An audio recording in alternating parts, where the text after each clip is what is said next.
Do you think you earned that? I came home late that night, exhausted in a way sleep couldn't fix. The house was quiet, lights dim, that familiar silence that had slowly replaced warmth over the years. My wife was standing at the kitchen counter, scrolling on her phone. Her body turned slightly away from me as if distance had become a habit. I stepped closer, wrapped my arms around her gently, not asking for anything, just comfort. She stiffened immediately and pushed me back. "Do you think you earned that?" she said coldly. The words didn't just sting, they landed heavy, like something breaking inside me. I stared at her, confused, searching her face for a trace of the woman I married. There was none. Only irritation. Only contempt. She walked past me and went upstairs, leaving me standing there alone, wondering when affection had become something I had to deserve. That night, I didn't sleep. I sat at the dining table until dawn, replaying moments from the past few years, the late nights, the constant work dinners, the phone always face down, the emotional distance I kept blaming on stress. By morning, I knew one thing clearly. Staying would destroy what little self-respect I had left. I packed a single bag and left a short note on the counter. No explanations, no accusations. Just 4 words that came from exhaustion more than anger. Earn my return. I drove for hours without direction and checked into a small motel outside the city.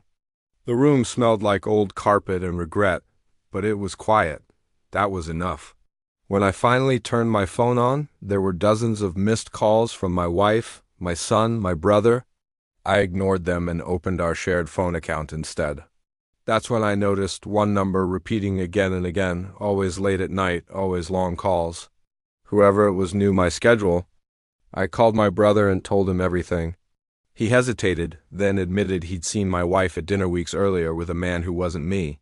They looked close, too close. That confirmation erased the last doubt I had been clinging to.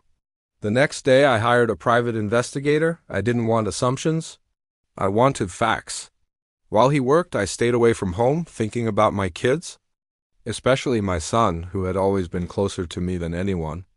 I hated that my pain was bleeding into their lives, but I couldn't go back and pretend.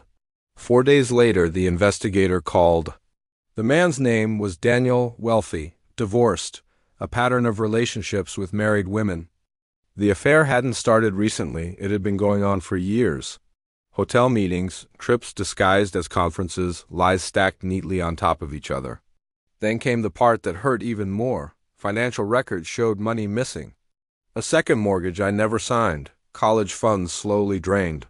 My life wasn't just being betrayed emotionally, it was being dismantled quietly. I confronted my wife's sister, hoping for denial. Instead, she broke down.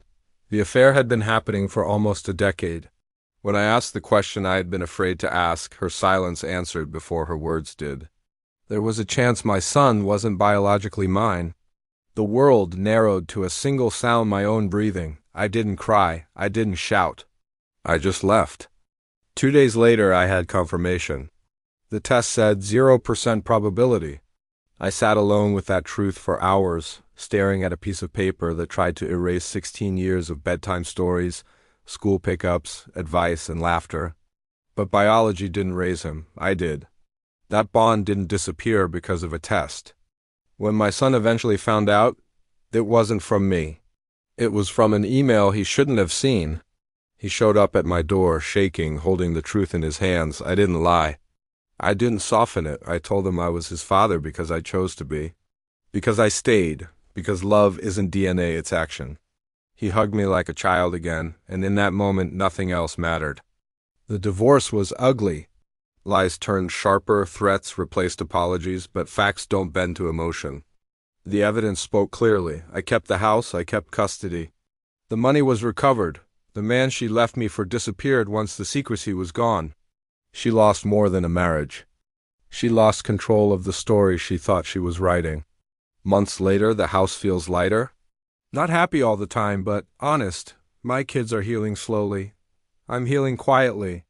One evening, sitting alone on the porch, I thought back to that night in the kitchen. I hadn't failed to earn affection. I had simply given it to the wrong person.